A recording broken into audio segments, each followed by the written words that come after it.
travailler sur la partie administrative de WooCommerce et de l'interface de notre e-commerce. On a déjà vu rapidement là les onglets WooCommerce et Analytics. On va revenir un peu plus en détail dessus. Et ici, dans les réglages, on va régler les modes de paiement. Ok, on avait vu tout ça rapidement. Là, on va vraiment s'intéresser au mode de paiement. Moi, j'ai tout coché par défaut. Tout va être décoché, je pense. Donc, suivant ce que vous voulez, vous pouvez choisir tel ou tel élément de paiement qui soit actif. Donc, virement bancaire, si vous voulez, paiement par chèque, paiement à la livraison. Donc, suivant le type de produit que vous faites, tel ou tel mode de paiement peut être intéressant. Donc voilà, peut-être PayPal, peut-être le PayPal, ça va permettre de payer soit via compte PayPal, soit un compte bancaire. Après virement, vous pouvez choisir vraiment paiement à la livraison, c'est particulier, mais vous pouvez choisir également que ce soit paiement à la livraison. Comme vous voulez, je vais mettre ici et moi je vais mettre paiement à la livraison parce qu'après je vais vous faire un exemple, ça va me permettre de valider plus facilement. Ensuite, je vais pouvoir gérer directement. Donc là, je peux les mettre devant ou derrière, hein, vous allez voir après la disposition. Je vais par exemple gérer le mode PayPal. Je clique sur gérer PayPal.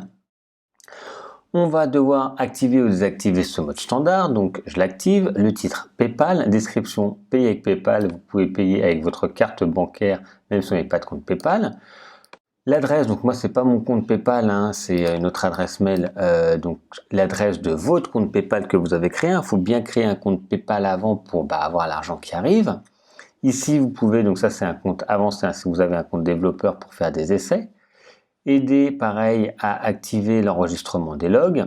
Ensuite activer la notification IPNN par email. Le destinataire pour avoir également de nouveau un email comme quoi vous avez reçu un paiement PayPal. Vous avez le préfixe de la facture, donc WC c'est pour WooCommerce, hein, vous pouvez marquer le nom de votre site si vous voulez.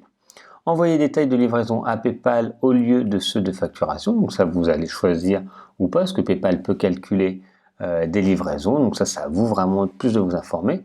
Et ensuite les actions, vous laissez les actions par défaut et vous faites enregistrer les modifications. Si vous voulez maintenant, on va revenir ici et on va pouvoir changer par exemple paiement à la livraison ou paiement par chèque. Et si on fait gérer tout ça, hop, gérer, ça va être titre paiement à la livraison, description payer en argent comptant à la livraison. Donc ça va apparaître quelque part, vous allez voir, instruction payer en argent comptant à la livraison, choisir le mode d'expédition, vous pouvez choisir tout ça, ok? Donc vous pouvez cocher ou décocher, même si vous l'avez activé, vous pouvez de nouveau cocher ou décocher. Et ensuite par chèque, pareil, vous avez les paramètres, paiement par chèque, veuillez envoyer un chèque au nom de la boutique, rue, etc.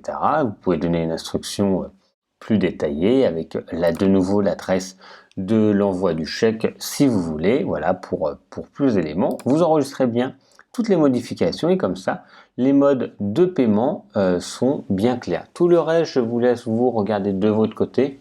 Ok, c'est très intuitif au niveau des paramètres. Et après, on va passer à une étape de commande entière d'un produit pour voir comment ça se passe.